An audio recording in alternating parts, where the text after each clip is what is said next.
Enerģētikas nozarē ļoti interesants risinājums ir mākslīgi izgatavotie oglekli saturošās smalknes un ūdens maisījumi.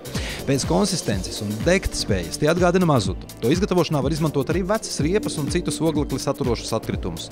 Galvenais tādā veidā iegūtā suspensija ļauj krietni ietaupīt, jo ir lētāka nekā mazuts vai dabasgāze. Ar šīs tehnoloģijas niansēm izstādē iepazīstina uzņēmums, kurš mājvietu radis Austrijā. Мы привезли в Латвию технологию приготовления и сжигания суспензионного топлива. Название этой технологии Carbon Slurry Fuel, то есть суспензионное углеродное топливо. Технология на самом деле достаточно известная с 50-х годов прошлого века, но в связи с нефтяными кризисами 90-х годов она была незаслуженно забыта. Наша компания реанимировала эту технологию, и на сегодняшний день мы уже имеем успешное внедрение в Южной Корее, в Эстонии, в России и в Армении.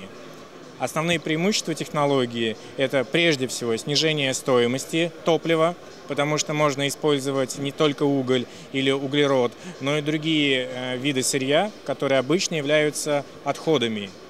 И важным моментом технологии является ее экологичность.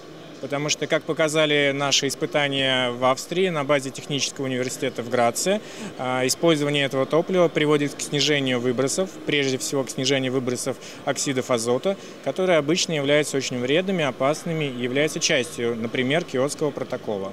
И на сегодняшний день наша компания является единственной компанией в Евросоюзе, которая занимается этой технологией. Мы работаем в сотрудничестве с техническим университетом Грац, например, а также с другими научными организациями Евросоюза.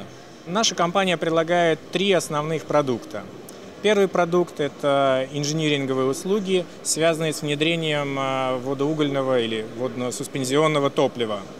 На этой стадии мы предлагаем клиентам инжиниринговое решение, которое служит основой для дальнейшего внедрения. Вторая и основная часть нашей деятельности – это поставка оборудования для заказчика. Мы производим оборудование приготовления суспензии и его сжигания. И третья часть – это сопровождение проекта и авторский надзор по проектам. Самое главное, что мы можем работать с заказчиками в любой комбинации. То есть, если заказчику нужно только оборудование, мы поставим только оборудование. Если нужны только консультации, мы окажем только консультации. Наша продукция может быть использована на котельных малой и средней мощности. Это мы считаем основной рынок, то есть котельной мощностью от 1 мегаватта. Однако есть успешное внедрение даже на обжиговых печах, например, строительного производства, на сушильных печах и так далее. Но все это нужно рассматривать индивидуально, потому что есть довольно много специфики во внедрении. Установить оборудование можно довольно быстро, потому что оно не требует даже фундаментов. Касательно цены, лучше, наверное, сказать об окупаемости. Как правило, в зависимости от местных условий, окупаемость нашего оборудования составляет от 12 до 24 месяцев. Мы даем гарантию на наше оборудование от года до 5 лет, в зависимости от условий контракта. Естественно, оборудование служит дольше.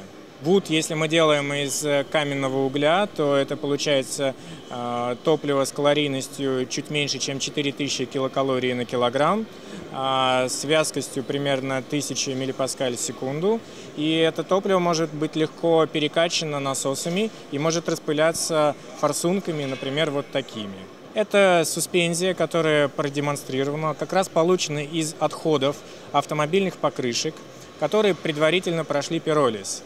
В данной суспензии доля твердого, то есть карбона, составляет около 60%.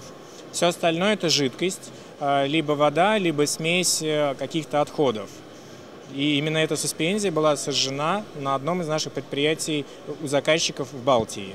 При сжигании этого топлива мы пытались услышать запах этого топлива или увидеть дым. У нас не получилось. Если используется топливо, которое содержит золу, да, то эту золу можно выделить после сжигания. Она получается абсолютно чистая, и, как показали наши исследования, она может быть использована в качестве замены определенной доли цемента при производстве цемента. Представителем нашей компании в странах Балтии и Скандинавии является Константин Трофименко, который находится в Таллине. Его контакты можно найти либо на сайте компании, либо обратившись к нам. Наш стенд C22. Мы будем здесь до воскресенья, до окончания выставки, так что всем добро пожаловать на наш стенд.